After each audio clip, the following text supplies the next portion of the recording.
in this conversation. It's a bit less emotion than Rob as well, because I thought it was a bit pathetic, to be honest with you.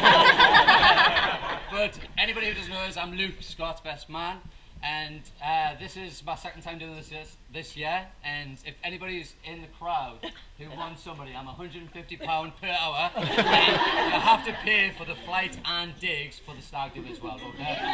So anybody? Please, just get in touch, okay? But seriously, me and Scotty have been together since we were kids. To be honest, I actually don't even know.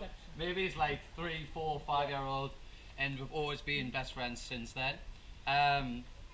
Basically, for me, like, it's been an amazing time the whole way through, and I'm trying not to get emotional because I watched a bit of YouTube done, and I just don't want to go down that path at all. And for me, it's a case of I'm so proud to be this man's best man because he knows every single person north of Blythe. So you could have chose anybody. You could have chose anybody here. But for anyone who doesn't know mine and Scott's bond, it started back in reception and blossomed during the early years as Scott led me astray. I think he was doing flips off his bunk bed when I used to go around to Mick and Jane's house, and he used to climb up lampposts, and I was such a straight edge guy, like it was mad. That was pretty crazy. That's New Wigan for you, isn't it? Like, let's be honest. And to be honest, I've just seen Theo come in and interrupt his speech before, and that's exactly who he takes after. Like, this guy's energy was amazing when we were kids. We'd then go on, I would say, throughout school, and you know, people of course say I'm a bullshitter if I am, but we used to be ant and deck. We used to be ant and deck through school, or Dumb and Dumber, I would say.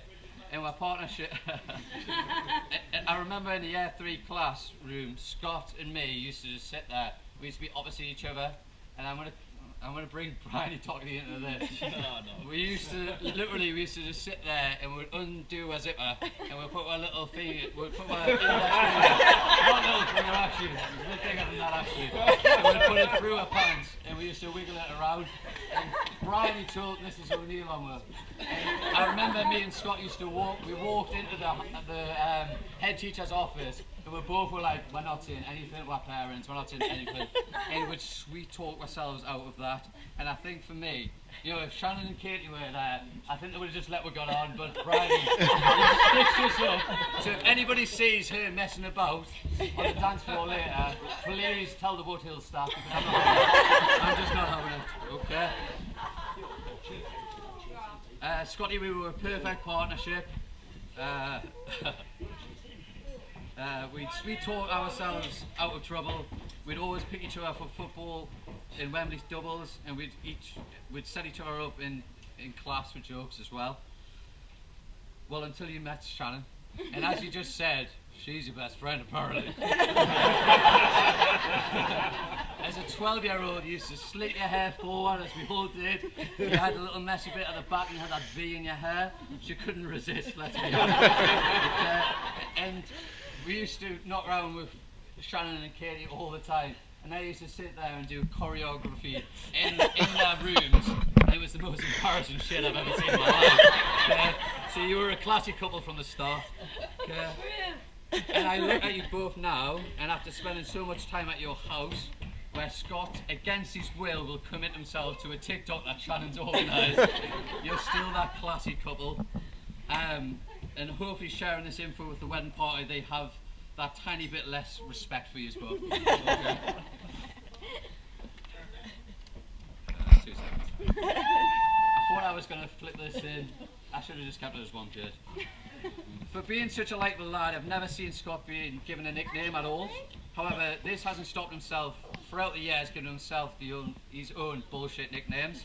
I'm going to go through a few. I mean, he's went through Scotty B, which is sensible, it makes sense. MC Sanjay B, which is not as sensible. I don't understand that one. Stomper, Spoke, Speedy B, and I think Shannon could probably tell me why he's named that one. Skeet Skeet Bang Bang.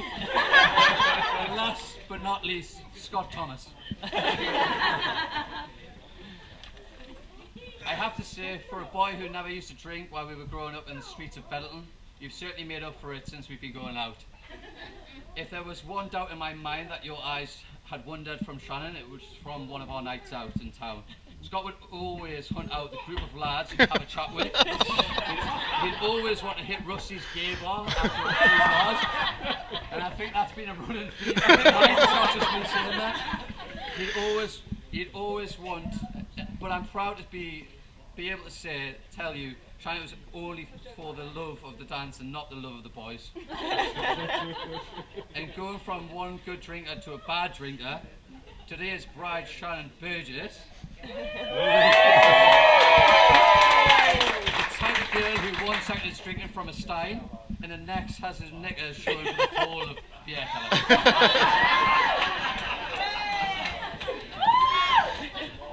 Thanks to both families for always being so welcoming to me, and I mean that from the bottom of my heart. Everybody here has been amazing, especially today, to be fair, he's been amazing. Whether it's Mick and Jay looking after me as both a child and an adult, and also for Rob and Kobe leading me astray on the drink. And thanks to all the bridesmaids who look absolutely stunning tonight as well. I hope you all agree, it is purely Shannon's day today. As